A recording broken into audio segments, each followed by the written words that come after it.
Hi, hope you are doing great. तो आज की वीडियो का टॉपिक है ग्रीन सॉक का स्क्रोल ट्रिगर। ऑलराइट। तो इससे पहले मैं आपको स्क्रोल ट्रिगर एक्सप्लेन करूं, मैं आपको थोड़े एग्जांपल्स दिखाना चाहता हूं कि स्क्रोल ट्रिगर से आप ग्रीन सॉक के क्या क्या कर सकते हो, बेसिकली क्या क्या क्रिएट कर सकते हो, है ना।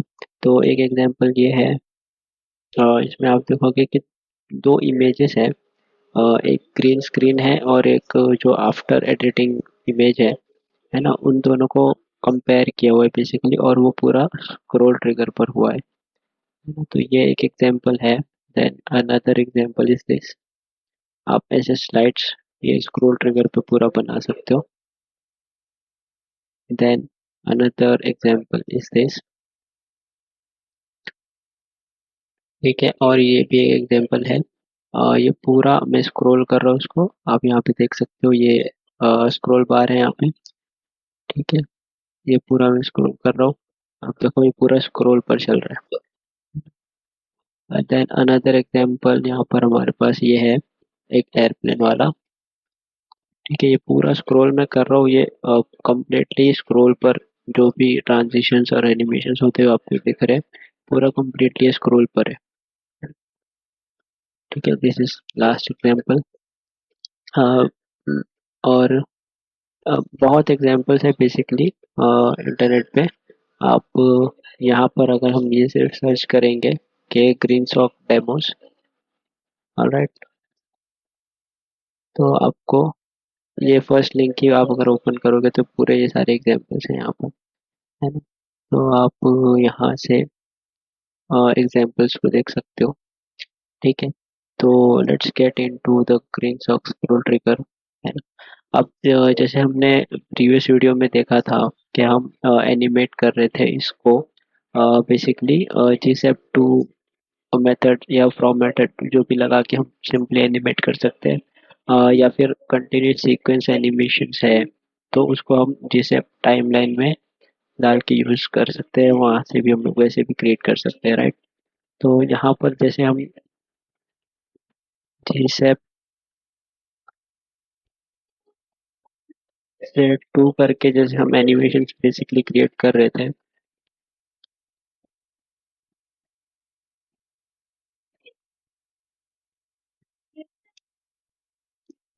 सिमिलरली सेम हमको वैसे ही यहाँ पे एक एनिमेशन में करा देता हूँ यहाँ पे। लेट्स से X% X फिर भी 0। ठीक है, तो आप यहाँ पे देखोगे सिंपली ये जो इसका ट्विन है ना, ये चल गया है बेसिकली।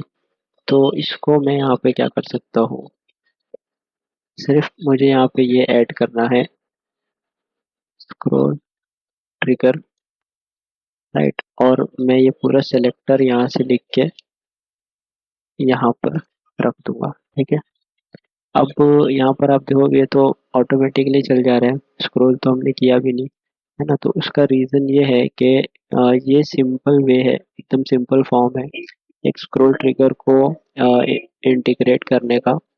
ठीक है, अब बट ये स्क्रॉल ट्रिगर वर्क कैसे करेगा, यहाँ पे डिफ़ॉल्ट सेटिंग्स में जैसे ही वो एलिमेंट हमारे व्यू पोर्ट में एंटर हो जाता है ना, तो वैसे ही उस पे एनिमेशन चलेगा। इसको बताने के लिए मैं एक काम करता हूँ, यहाँ पर हमारे बहुत सारे पैराग्राफ्स हैं। ठीक है, इनमें से फोर्थ, आई थिंक फोर्थ या फिफ्थ जो पैराग्राफ है वो आउट ऑफ रिपोर्ट जा रहा है, तो उस पे हम ये एनिमेशन लगाते हैं। और उसको हम स्क्रॉल करेंगे तो तब उसका एनिमेशन बेसिकली प्ले होगा, अदरवाइज तब तक नहीं होगा। ठीक है, तो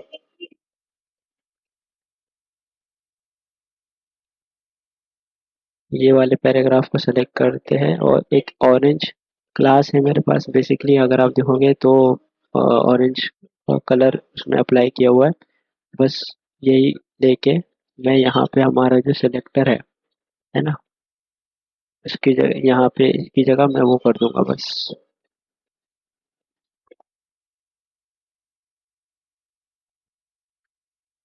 ठीक है, अब इस पे बॉक्स पे एनिमेशन नहीं है, अब उस पर आप देखोगे फिर से मैं इसको रिफ्रेश करता हूँ।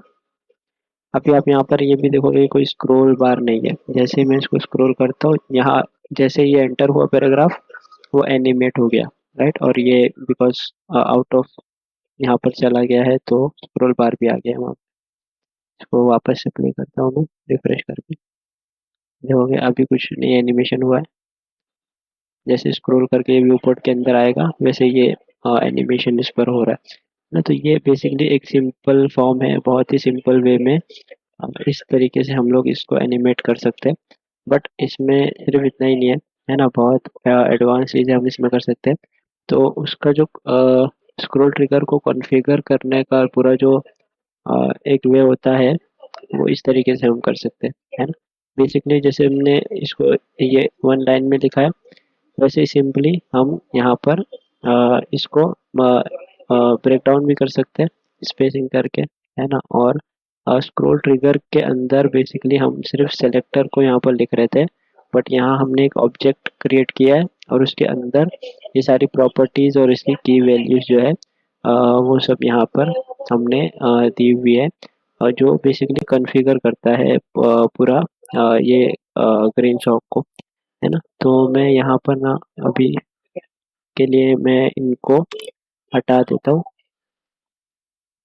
और एक एक करके मैं एक्सप्लेन करता हूँ आपको कि ये क्या चीज़ है और कैसे ये वर्क करता है ना। यहाँ पर सिंपल ये जो है एनिमेशंस, ये तो हमें पता है ना, ये हमने किया हुआ है इसको। बट ये एनिमेशंस कब होंगे, जब ये स्क्रॉल ट्रिगर होगा, है ना। अब यहाँ पे हमने ये क्या था, व्यू पोर्ट पे था, है ना। तो यहाँ पर हमने इसको अभी ये प्ले नहीं हो रहा डायरेक्टली, बिकॉज यहाँ पे हमने इसका स्टार्ट पॉइंट क्या दिया हुआ है कि टॉप और टॉप। अब ये दो टॉप मीन्स क्या होते हैं ये मैं एक्सप्लेन करता हूँ आपको।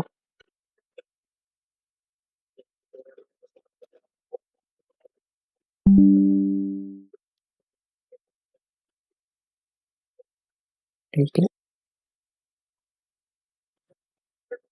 अब अगर आप देखोगे तो यहाँ पर ये एलिमेंट का स्टार्ट एंड है, राइट। और यहाँ पर आप देखोगे तो ये व्यू पोर्ट का स्टार्ट एंड है ना। तो ये जो पहली वैल्यू होती है वो होती है हमारी एलिमेंट का जो स्टार्ट हमको डिफाइन करना है बेसिकली, टॉप बॉटम सेंटर या परसेंटेज या पिक्सल्स में भी हम वैल्यूज यहाँ पर दे सकते हैं, और राइट। एंड सेकेंड वैल्यू जो हमारी होती है फिर वो होती है व्यू पोर्ट के लिए, है ना। यहाँ पर हम स्टार्ट डिफाइन कर रहे हैं, सिमिलरली हम इसको टॉप बोल सकते हैं, सेंटर बोलेंगे तो यहाँ पर कुछ ये आ जाएगा, और बॉटम बोलेंगे तो ये यहाँ पर आ जाएगा, राइट। तो इस तरीके से ये जो प्रॉपर्टीज है इसकी स्टार्ट और एंड वर्क करती है। ठीक है, पहली वैल्यू जो है ये एलिमेंट की होती है, और सेकंड वैल्यू रिपोर्ट की होती है ना। टॉप बॉटम सेंटर या पिक्सल और परसेंटेज में भी हम वैल्यूज यहाँ पर डिफाइन कर सकते दे सकते हैं। ठीक है, hope it make sense, hope आपको अंडरस्टैंड हुआ होगा। ठीक है, अब यहाँ पर ये दो मर्ज हो गए हैं, तो मैं यहाँ पर आपको इसकी वैल्यू चेंज करके दिखाता हूँ कि अगर ये व्यू पोर्ट का टॉप लिखा हुआ है हमने, अगर मैं इसको सेंटर कर दूं तो आप देखोगे ये यहाँ पर सेंटर में आ गया, राइट। तो इसको बट टॉप ही रहने देते हैं हम, ये बेटर वर्क करेगा। ठीक है, अब यहाँ पर ये स्टार्ट एंड एंड प्रॉपर्टीज तो हमने समझी। मार्कर्स बेसिकली ये जो आपको दिख रहा है, अगर ये मैं मार्कर्स ट्रू वाला प्रॉपर्टी हटा दूँ तो आपको मार्कर्स नहीं दिखेंगे। और मार्कर्स ट्रू हम जब यहाँ पे करते हैं तो हमको ये बेसिकली जो इसका मार्कर्स है स्टार्ट एंड का मार्क जो है वो दिखेगा बेसिकली, राइट। ठीक है, and then the ScrollTrigger, ये सिंपल है ना। अब एग्जांपल अगर मैंने यहाँ पर ये बेसिकली ये है कि किस स्क्रोल ट्रिगर पर वो होना चाहिए, है ना।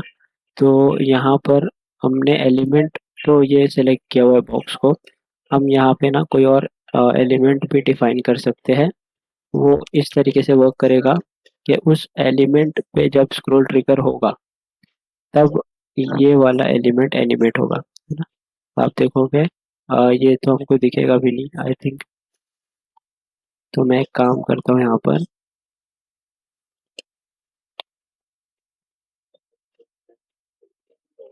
ओके, आप देखोगे ये पूरा वो हो गया, एनिमेशन चल गया, है ना।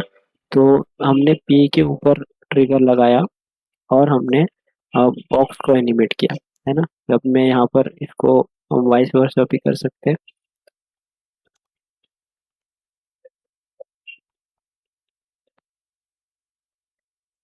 यहाँ पे मैं पी कर देता हूँ, है ना। अब ये जैसे ही ट्रिगर होगा, आप देखोगे कि पैराग्राफ्स को ये जो भी यहाँ पे हमने एनिमेट किया हुआ है वो वहाँ पर वर्क कर जाएंगे, राइट। ठीक है। तो ये था बेसिकली ट्रिगर प्रॉपर्टी। इसको इस तरीके से यूज़ करते हैं हम। फिलहाल हम यहाँ पे दोनों को बॉक्स ही रहने देते हैं, ठीक है। बिकॉज बॉक्स को एनिमेट करके हम अ, अ, देखेंगे कैसे वर्क कर रहा है, ठीक है। Then we have toggle action property, ठीक है। अब ये क्या वर्क करता है ना। तो जो पहली वैल्यू इसकी होती है वो मैं आपको एक्सप्लेन करता हूँ कि वो ये 4 वैल्यूज है, बट इनमें से हर एक वैल्यू क्या वर्क करती है ना।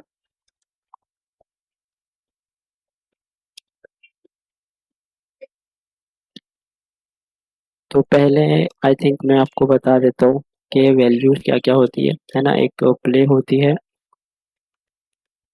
पॉज एक वैल्यू होती है ना। रिज्यूम,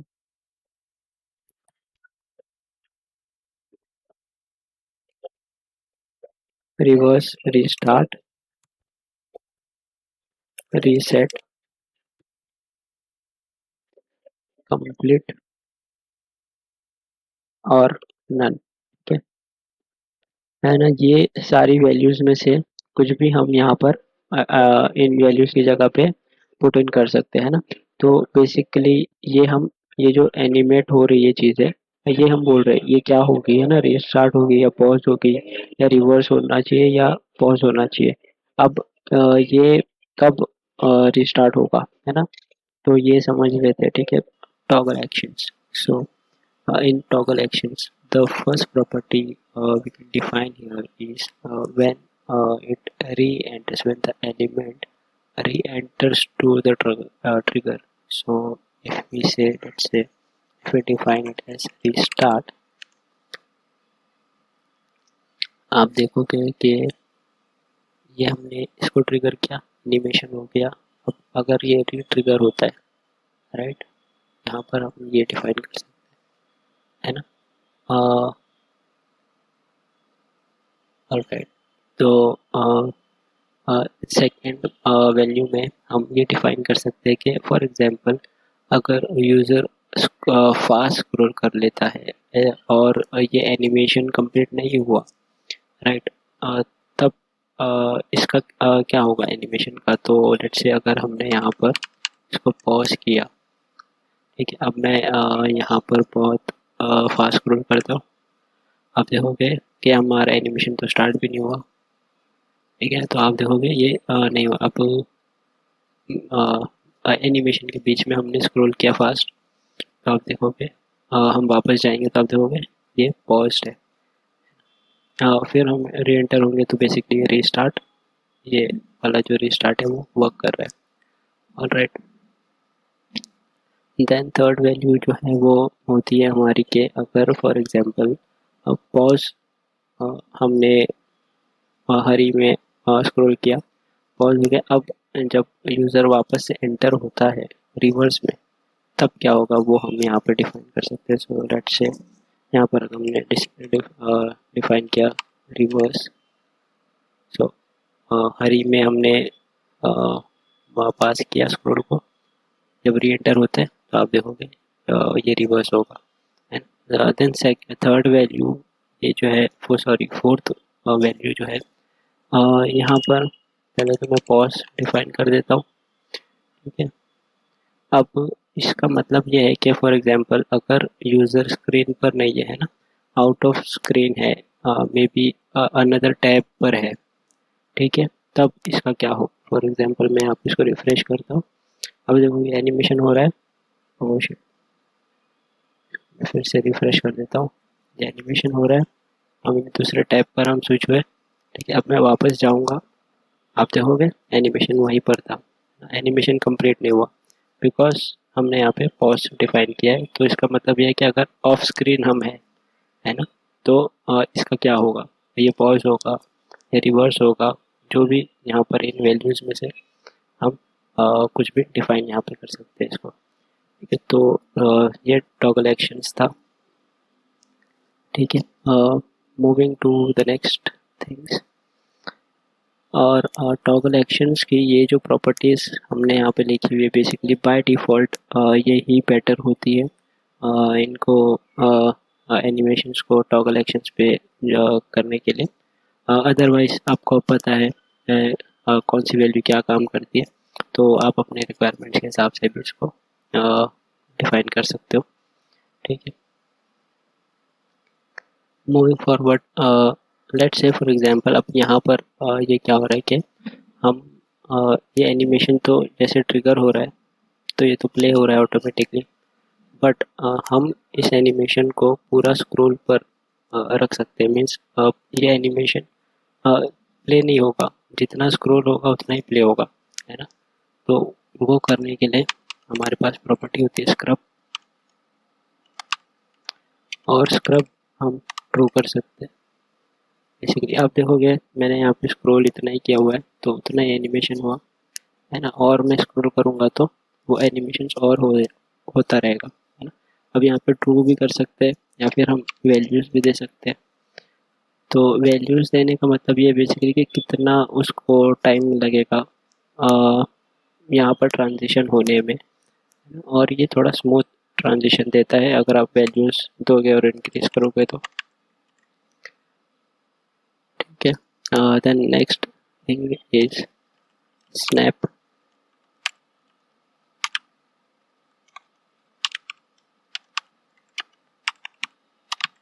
ये भी मैं ट्रू कर देता हूँ, है ना। स्नैप का मतलब क्या है बेसिकली कि स्नैप मीन्स आप देखोगे हमने स्क्रॉल हम यहाँ पर रोक रहे थे तो ये भी एनिमेशन रुक गया था, राइट। बट स्नैप क्या करता है, आप अगर यूज़र एनिमेशन के बीच में रुका हुआ है ना, तो वो एनिमेट चीज़ों को कर देगा। फॉर एग्जांपल हमने किया, आप देखोगे मैंने वहाँ पर स्क्रॉल रोक दिया था, बट ये एनिमेशन जो है पूरा इसने कंप्लीट कर लिया। मैं वापस से जाता हूँ, आप देखोगे मैं हटा दिया माउस, आप देखोगे वो ऑटोमेटिक एनिमेशन कंप्लीट हो जाएगा और स्क्रॉल हो जाएगा एंड तक, है ना। तो वो हो रहा है स्नैप प्रॉपर्टी से। यहाँ पर अगेन आप ट्रू वैल्यू भी दे सकते हो, और स्नैप को डिफरेंट वेज भी है यूज़ करने के। आप एग्जांपल्स में से उसको देख सकते हो, ठीक है। और डॉक्यूमेंट्स में इसके बारे में और पढ़ सकते हो, और सारी प्रॉपर्टीज़ ही डॉक्यूमेंट्स में और इसके बारे में इनके यूसेस है, right. I think moving to the pin property. Alright, तो अब यहाँ पर हमने पिन किया है इसको। बेसिकली पिन क्या करता है, अगर आप देखोगे मैं यहाँ पर हमने स्क्रॉल किया तो ये जो एलिमेंट है इसने इसको पिन कर दिया उस पर्टिकुलर पोजीशन पे, है ना। पहले क्या हो रहा था, ये व्यू पोर्ट के बाहर हम स्क्रॉल कर रहे थे तो ये हाइड हो जा रहा था ऊपर थोड़ा, है ना। राइट नाउ ये क्या हो रहा है, ये पिन हो गया है व्यू पोर्ट पे, जो भी एलिमेंट पे हम स्क्रॉल ट्रिगर लगाएंगे, ठीक है। तो अब इसमें एक और ये चीज़ भी आप अगर देखोगे नोटिस करोगे तो यहाँ पर इतना स्पेस इसने ऐड कर दिया है automatically as a padding, right. तो ये इसका रीज़न बेसिकली ये होता है कि जब आप एनिमेट करते हो तो ये आपके दूसरे कंटेंट के साथ में ओवरलैप ना करे, इसलिए ये यहाँ पे स्पेसिंग दे देता है। बट अगर हमको वो स्पेस हटाना है तो हम सिंपली यहाँ पे पिन स्पेसिंग प्रॉपर्टी को फॉल्स कर सकते हैं, ओके। तो यहाँ पर आप देखोगे वो स्पेस पूरा चला जाएगा, बट कंटेंट ओवरलैप होगा। अ, अ, अ, ये रहेगा। और यहाँ पर कंटेंट ओवरलैप होने का भी आप यूज़ कर सकते हो, जैसे कि इस एग्जांपल में अगर हम देखेंगे सिंपली इन सारे पैनल्स पे आप देखोगे सारे पैनल्स क्लास है इनको, इनको स्क्रॉल ट्रिगर किया हुआ है और पिन किया हुआ है। अब यहाँ पर जैसे ही मैं इनको स्क्रॉल करूँगा आप देखोगे कि ये पिन हो गए और ये एलिमेंट ये वाला पिन है और ये इसके ऊपर लेयर लेयर स्लाइड्स की तरह कुछ ये हो रहा है ना। तो ओवरलैपिंग को भी आप यूज़ में ले सकते हो इफ़ वैसी आपकी रिक्वायरमेंट हो तो अदरवाइज ये पिन प्रॉपर्टीज़ थी स्क्रॉल ट्रिगर की, तो इनको आप इस तरीके से यूज़ कर सकते हो। Alright, so I think we've covered, हमने कवर किया है सारी प्रॉपर्टीज स्क्रॉल ट्रिगर की। इसके बाद स्क्रॉल ट्रिगर के कॉल बैक फंक्शंस भी है। आई थिंक नेक्स्ट वीडियो में हम स्क्रॉल ट्रिगर के कॉल बैक फंक्शंस क्या होते हैं, कैसे वर्क करते हैं, वो कवर करेंगे। तो आई थिंक स्क्रॉल ट्रिगर इतना ही है ना। इजी है, बहुत सिंपल है, बट जितना हम इसको यूज़ करते जाएंगे उतना इसमें हम अच्छे होते जाएंगे और उतना ज़्यादा इसका जो वर्क है वो सिंप्लीफाई होता जाएगा।